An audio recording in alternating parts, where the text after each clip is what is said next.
Bueno, hoy traje un cuento de Jorge Luis Borges que se llama Emma Suns, que está incluido en el Aleph del año publicado, el Aleph en 1949.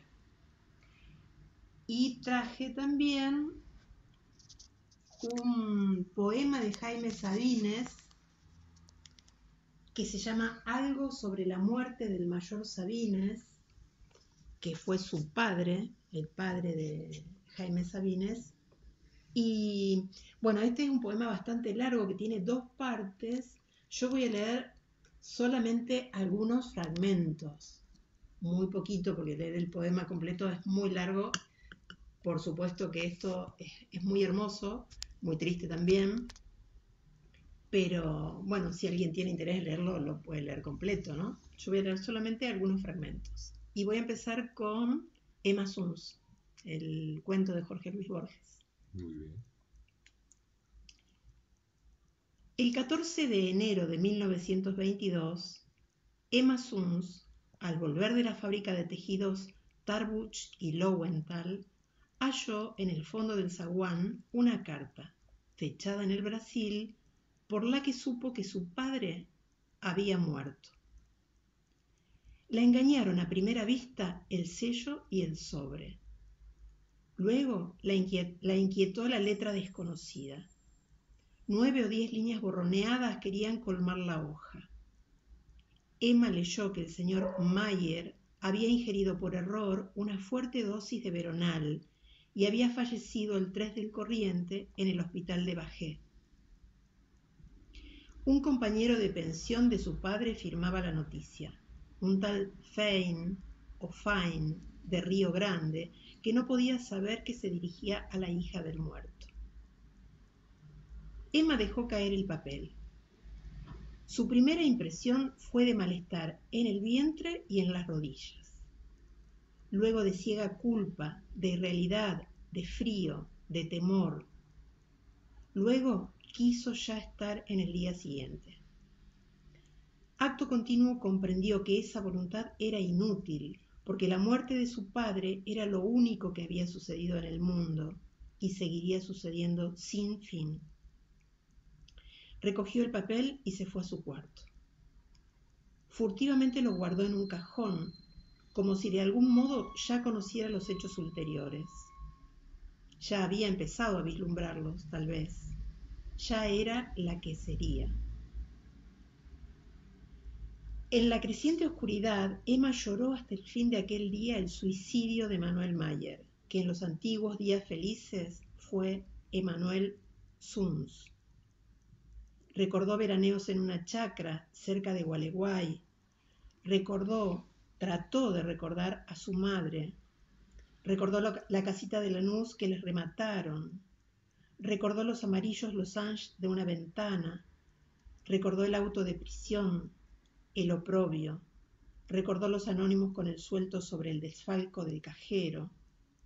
Recordó, pero eso jamás lo olvidaba, que su padre, la última noche, le había jurado que el ladrón era Lowenthal. Lowenthal, Aarón Lowenthal, antes gerente de la fábrica y ahora uno de los dueños. Emma, desde 1916, guardaba el secreto. A nadie se lo había revelado, ni siquiera a su mejor amiga Elsa Ullstein. Quizá rehuía la profana incredulidad, quizá creía que el secreto era un vínculo entre ella y el ausente. Lowenthal no sabía que ella sabía. Emma Suns derivaba de ese hecho ínfimo un sentimiento de poder. No durmió aquella noche, y cuando la primera luz definió el rectángulo de la ventana, ya estaba perfecto su plan. Procuró que ese día, que le pareció interminable, fuera como los otros. Había en la fábrica rumores de huelga. Emma se declaró, como siempre, contra toda violencia. A las 6, concluido el trabajo, fue con Elsa a un club de mujeres que tiene gimnasio y pileta. Se inscribieron. Tuvo que repetir y deletrear su nombre y su apellido. tuvo que festejar las bromas vulgares que comenta en la revisación. Con Elsa y con la menor de las Cronfus discutió a qué cinematógrafo irían el domingo a la tarde. Luego se habló de novios y nadie esperó que Emma hablara. En abril cumpliría 19 años, pero los hombres le inspiraban aún un temor casi patológico. De vuelta, preparó una sopa de tapioca y unas legumbres. Comió temprano, se acostó y se obligó a dormir. Así, laborioso y trivial, pasó el viernes 15, la víspera. El sábado, la impaciencia la despertó. La impaciencia, no la inquietud, y el singular alivio de estar en aquel día por fin. Ya no tenía que tramar y que imaginar. Dentro de algunas horas alcanzaría la simplicidad de los hechos. Leyó en la prensa que el Nordstjernan de Malmö zarparía esa noche del dique 3. Llamó por teléfono a Lowenthal. Insinuó que deseaba comunicar, sin que lo supieran las otras, algo sobre la huelga, y prometió pasar por el escritorio al oscurecer. Le temblaba la voz. El temblor convenía a una delatora. Ningún otro hecho memorable ocurrió esa mañana. Emma trabajó hasta las 12 y fijó con Elsa y con Perla Cronfus los pormenores del paseo del domingo. Se acostó después de almorzar y recapituló, cerrados los ojos, el plan que había tramado. Pensó que la etapa final sería menos horrible que la primera y que le depararía, sin duda, el sabor de la victoria y de la justicia. De pronto, alarmada, se levantó y corrió al cajón de la cómoda. Lo abrió. Debajo del retrato de Milton Sills, donde la había dejado anteanoche, estaba la carta de Fine. Nadie podía haberla visto. La empezó a leer y la rompió. Referir con alguna realidad los hechos de esa tarde sería difícil y quizá improcedente. Un atributo de lo infernal es la irrealidad, un atributo que parece mitigar sus terrores y que los agrava, tal vez. ¿Cómo hacer verosímil una acción en la que casi no creyó quien la ejecutaba? ¿Cómo recuperar ese breve caos que hoy la memoria de Emma Suns repudia y confunde? Emma vivía por Almagro, en la calle Liniers. Nos consta que esa tarde fue al puerto. ¿Acaso en el infame paseo de julio se vio multiplicada en espejos, publicada por luces y desnudada por los ojos hambrientos? Pero más razonable es conjeturar que al principio erró, inadvertida, por la indiferente recoba. Entró en 2 o 3 bares, vio la rutina o los manejos de otras mujeres. Dio al fin con hombres del Nordstjernan. De uno, muy joven, temió que le inspirara alguna ternura y optó por otro, quizá más bajo que ella y grosero, para que la pureza del horror no fuera mitigada. El hombre la condujo a una puerta, y después a un turbio zaguán, y después a una escalera tortuosa, y después a un vestíbulo, en el que había una vidriera con losange idénticos a los de la casa en Lanús, y después a un pasillo, y después a una puerta que se cerró. Los hechos graves están fuera del tiempo, ya porque en ellos el pasado inmediato queda como tronchado del porvenir, ya porque no parecen consecutivas las partes que los forman.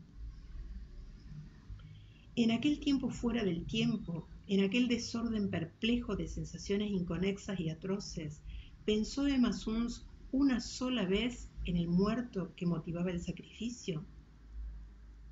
Yo tengo para mí que pensó una vez, y que en ese momento peligró su desesperado propósito. Pensó, no pudo no pensar, que su padre le había hecho eso a su madre, la cosa horrible que a ella ahora le hacían. Lo pensó con débil asombro y se refugió enseguida en el vértigo. El hombre, sueco o finlandés, no hablaba español. Fue una herramienta para Emma como ésta lo fue para él, pero ella sirvió para el goce y él para la justicia. Cuando se quedó sola, Emma no abrió enseguida los ojos. En la mesa de luz estaba el dinero que había dejado el hombre. Emma se incorporó y lo rompió, como antes había roto la carta. Romper dinero es una impiedad, como tirar el pan. Emma se arrepintió apenas lo hizo. Un acto de soberbia y en aquel día. El temor se perdió en la tristeza de su cuerpo, en el asco. El asco y la tristeza la encadenaban, pero Emma lentamente se levantó y procedió a vestirse. En el cuarto no quedaban colores vivos. El último crepúsculo se agravaba. Emma pudo salir sin que la advirtieran. En la esquina subió un Lacrosse que iba al oeste. Eligió, conforme a su plan, el asiento más delantero para que no le vieran la cara. Quizá le confortó verificar en el insípido trajín de las calles que lo acaecido no había contaminado las cosas. Viajó por barrios decrecientes y opacos, viéndolos y olvidándolos en el acto, y se apeó en una de las bocacalles de Warnes. Paradójicamente su fatiga venía a ser una fuerza, pues la obligaba a concentrarse en los pormenores de la aventura, y le ocultaba el fondo y el fin. Aaron Lowenthal era para todos un hombre serio, para sus pocos íntimos un avaro. Vivía en los altos de la fábrica solo. Establecido en el desmantelado arrabal, temía a los ladrones. En el patio de la fábrica había un gran perro y en el cajón de su escritorio, nadie lo ignoraba, un revólver. Había llorado con decoro el año anterior la inesperada muerte de su mujer, una Gauss que le trajo una buena dote, pero el dinero era su verdadera pasión. Con íntimo bochorno se sabía menos apto para ganarlo que para conservarlo. Era muy religioso. Creía tener con el Señor un pacto secreto que lo eximía de obrar bien a trueque de oraciones y devociones. Calvo, corpulento, enlutado, de quevedos ahumados y barba rubia, esperaba de pie, junto a la ventana, el informe confidencial de la obrera Suns. La vio empujar la verja, que él había entornado a propósito, y cruzar el patio sombrío. La vio hacer un pequeño rodeo cuando el perro atado ladró. Los labios de Emma se atareaban como los de quien reza en voz baja. Cansados, repetían la sentencia que el señor Lowenthal oiría antes de morir. Las cosas no ocurrieron como había previsto Emma Suns. Desde la madrugada anterior, ella se había soñado muchas veces, dirigiendo el firme revólver, forzando al miserable a confesar la miserable culpa y exponiendo la intrépida estratagema que permitiría a la justicia de Dios triunfar de la justicia humana. No por temor, sino por ser un instrumento de la justicia, ella no quería ser castigada. Luego, un solo balazo en mitad del pecho rubricaría la suerte de Lowenthal. Pero las cosas no ocurrieron así. Ante Aaron Lowenthal, más que la urgencia de vengar a su padre, Emma sintió la de castigar el ultraje padecido por ello. No podía no matarlo después de esa minuciosa deshonra. Tampoco tenía tiempo que perder en teatralerías. Sentada, tímida, pidió excusas a Lowenthal. Invocó, a fuer de delatora, las obligaciones de la lealtad. Pronunció algunos nombres, dio a entender otros, y se cortó como si la venciera el temor. Logró que Lowenthal saliera a buscar una copa de agua. Cuando éste, incrédulo de tales aspavientos, pero indulgente, volvió del comedor, Emma ya había sacado del cajón el pesado revólver. Apretó el gatillo 2 veces. El considerable cuerpo se desplomó como si los estampidos y el humo lo hubieran roto. El vaso de agua se rompió. La cara la miró con asombro y cólera. La boca de la cara la injurió en español y en yiddish. Las malas palabras no cejaban. Emma tuvo que hacer fuego otra vez. En el patio el perro encadenado rompió a ladrar, y una efusión de brusca sangre emanó de los labios obscenos y manchó la barba y la ropa. Emma inició la acusación que tenía preparada. He vengado a mi padre y no me podrán castigar. Pero no la acabó porque el señor Lowenthal ya había muerto. No supo nunca si alcanzó a comprender. Los ladridos tirantes le recordaron que no podía aún descansar. Desordenó el diván, desabrochó el saco del cadáver, le quitó los quevedos salpicados y los dejó sobre el fichero. Luego tomó el teléfono y repitió lo que tantas veces repetiría con esas y con otras palabras. Ha ocurrido una cosa que es increíble. El señor Lowenthal me hizo venir con el pretexto de la huelga. Abusó de mí. Lo maté. La historia era increíble, en efecto, pero se impuso a todos, porque sustancialmente era cierta. Verdadero era el tono de Emma Suns, verdadero el pudor, verdadero el odio, verdadero también era el ultraje que había padecido. Solo eran falsas las circunstancias, la hora y uno o dos nombres propios.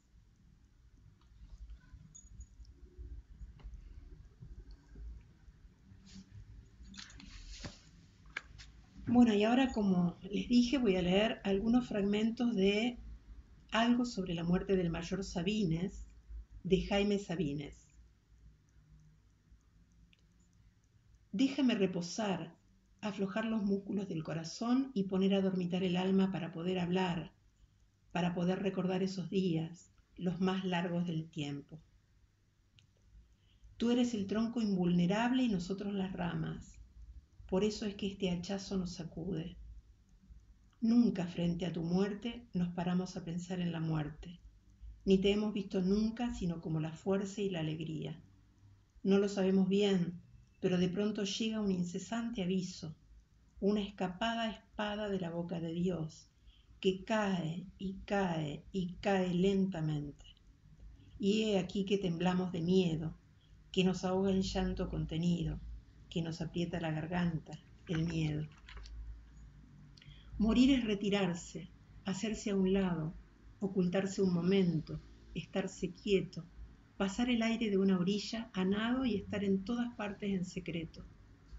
Morir es olvidar, ser olvidado, refugiarse desnudo en el discreto calor de Dios y en su cerrado puño crecer igual que un feto. Morir es encenderse boca abajo hacia el humo y el hueso y la caliza y hacerse tierra y tierra con trabajo. Apagarse es morir, lento y aprisa tomar la eternidad como a destajo y repartir el alma en la ceniza. Me acostumbré a guardarte, a llevarte lo mismo que lleva uno su brazo, su cuerpo, su cabeza. No eras distinto a mí, ni eras lo mismo. Eras, cuando estoy triste, mi tristeza. Eras, cuando caía, eras mi abismo, cuando me levantaba, mi fortaleza. Eras brisa y sudor y cataclismo, y eras el pan caliente sobre la mesa. Amputado de ti, a medias hecho hombre o sombra de ti, solo tu hijo desmantela del alma, abierto el pecho, ofrezco a tu dolor un crucifijo, te doy un palo, una piedra, un helecho, mis hijos y mis días, y me aflijo.